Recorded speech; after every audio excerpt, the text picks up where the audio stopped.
Rusia mengerahkan ratusan ribu pasukan dalam sebulan dan mengirim lebih dari seperempat dari mereka ke medan perang dalam kampanye mobilisasi pertama sejak Perang Dunia Kedua.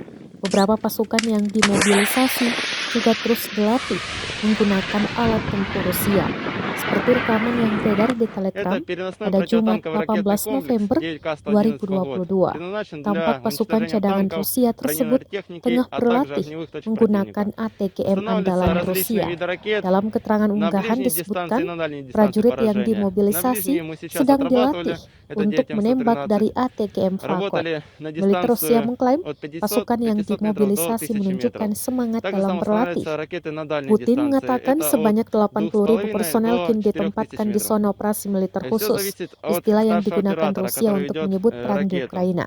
Adapun Но sisa dari расчет hampir очень показывает 320.000 хорошо, personel и wajib militer попадание masih di составит kamp-kamp 100%. pelatihan di Rusia.